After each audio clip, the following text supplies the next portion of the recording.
Sharper insights, y'all. Sharper insights, y'all. Sharper insights, y'all. Sharper insights, y'all. Sharper insights, y'all. Sharper insights, y'all. Welcome to the podcast. Sharper insights. Did you know? Did you know? Did you know? Did you? Lauren, did you know that weather apps suck? Yeah, sometimes they are very frustrating. How bad do they suck, though? Well, it just depends on which one you use. Some of the apps that most of us use are pulling information from weather sources across the United States. They're looking at patterns. They're anticipating what the weather's going to be based on pressure and all these other nerdy weather things. And it's frustrating because they're usually wrong. Yeah. Right? You've experienced that. You look in your weather app on your phone or through Apple and it's sunny, but you thought it was raining. Yeah. Or that I thought it was going to be cold and it's actually hot outside. Yeah. And because we're in springtime, thunderstorms pop up all the time, especially in West Texas. If you're using an app that's the Weather Channel and not using something local, it's going to frustrate you. So my suggestion is that you use an app that is pulling information from the local weather service, and they can look outside the window and say, yep, it's here. So I use KCBD weather app. They're my favorite. I think they're the most accurate in Lubbock. Others might disagree, and that's cool. That's your opinion. I'm not mad at you, but I like Ron Roberts and the crew. So I download that app. I look at it every morning. I look at it in the afternoon. When I know that thunderstorms are coming, I pay attention to what they say because they update it based on what is really happening. That's good to know. I never watch the local news. I always rely on the Weather Channel app, and I'm always disappointed. It's easy to be disappointed when they're thinking, the weather in Lubbock's going to be just like the weather in Dallas because they're in Texas and we are not. So that's my suggestion. That's my suggestion, especially right now with thunderstorms. For those who were here when we had our last tornado warning, maybe 3 years ago, and the funnel cloud was in the middle of Lubbock spinning. We had a live video from KCBD saying, yes, it is here, but no, it has not touched down. Way more accurate than some of those random alerts you get from other apps. So follow my people, KCBD or KMAC or KLBK. As long as it's local, you're safe. Good to know. Thank you. Hey, can you add this to the queue? Do you want to know what's on my queue? Yes. Please. Gospel. All day, every day. You know why? Why? Life is hard, and sometimes I need a little inspiration and a little pick-me-up and some reminders of my faith and all the things that keep me going. So from time to time, or almost every day, I listen to gospel music. I listen to Kirk Franklin, Hezekiah Walker, Kiera Sheard, Mary. Those are my favorites. I can't forget Uncle John P. Key.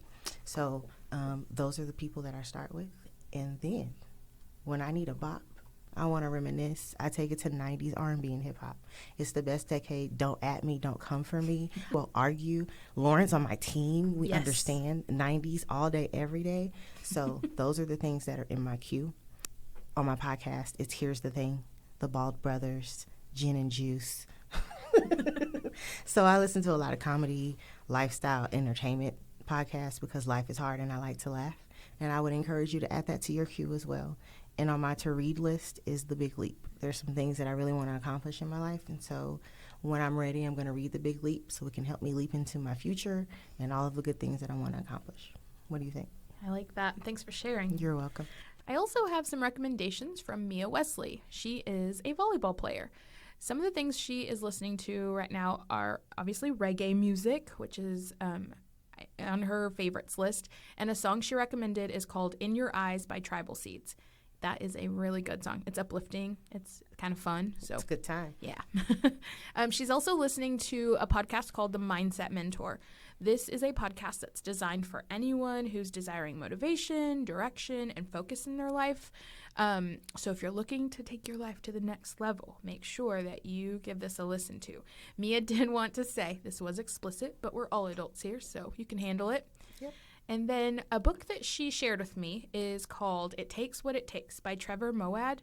And Goodreads Reviews states that Moawad reveals how top performers hone into their competitive edge by effectively managing both negative and positive successes and using neutral thinking. If you don't know what that is, pick up the book and learn about it because it says that this is the key. So I'm interested. I might read. it takes what it takes. Thanks for sharing. I'm definitely checking out the Mindset Mentor. Today's lesson with Flap is about critical thinking. So today we're going to talk about what critical thinking means. We're going to talk about why it's important. And then in future episodes, we're going to dig a little deeper into how we use it in our lives and maybe some strategies. So before we get going, I would like to ask each of you, what does critical thinking mean in your own words? For me, critical thinking is analyzing context by breaking it down to an understanding where you're able to make it make sense with connections and reasoning. For me, critical thinking is a skill or ability to look at material or a situation from multiple perspectives for better understanding, to develop either multiple outcomes or solutions to whatever your problem is. Yeah, I really enjoy how both of y'all was so different and at the same time very correct. And so I'm actually going to tell y'all what critical thinking means according to the definition. It's thinking critically. Just kidding. But what it actually means is it's the ability to question, to acknowledge and test previously held assumptions. It's also the ability to make informed judgments and decisions, to clarify and justify positions. So all of that means it's a fancy way to basically just say you're taking kind of exactly what these two ladies said, your previous knowledge, the knowledge you're getting from other perspectives, and everything you've ever learned and know, and make a really informed judgment, or to clarify a position, or to justify like what you're doing and why.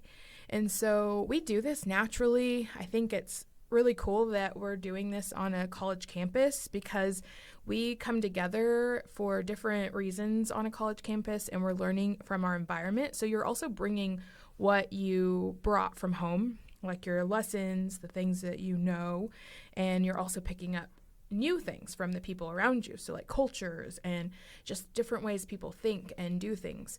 And so you're taking all of that informed information and making some really good decisions, or trying to make good decisions. And so we are going to talk a little bit about why it's important to use critical thinking. So can you guys maybe share some reasons why critical thinking is important?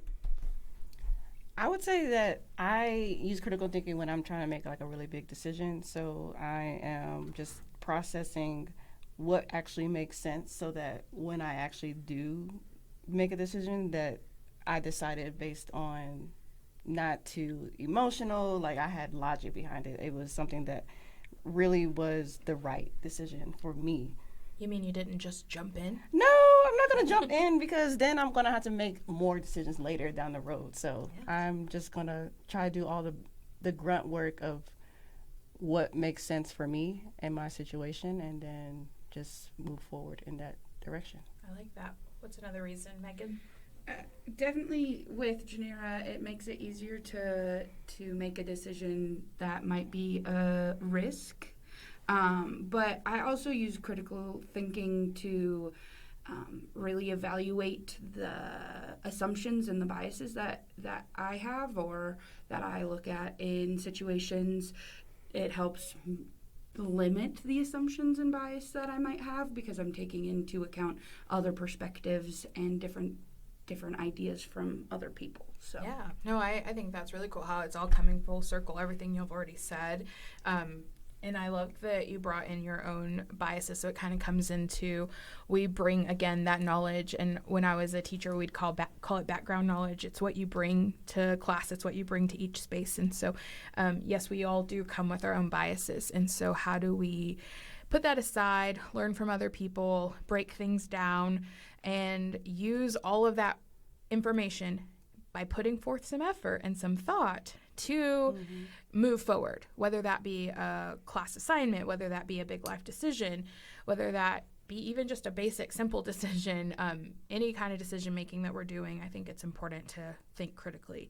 So something that I found while I was doing some research and it really struck home is people who critically think aren't easily manipulated. And I think that's a big deal. Like that could be anywhere. Like that could be on the court, that could be on the field, that could be with friends, that could be in the classroom, that could be even with family. And so and in workspaces. And so you kind of have to think about anytime that I'm firm in what I know and I'm using all of my effort to think through things, no one's really going to sway my thoughts. Just like Janera said, making decisions. And then something that I really have been thinking about is showcasing that knowledge. So we all, again, have some knowledge we brought to college. You didn't get here just because, like you got here because you work hard and you know something.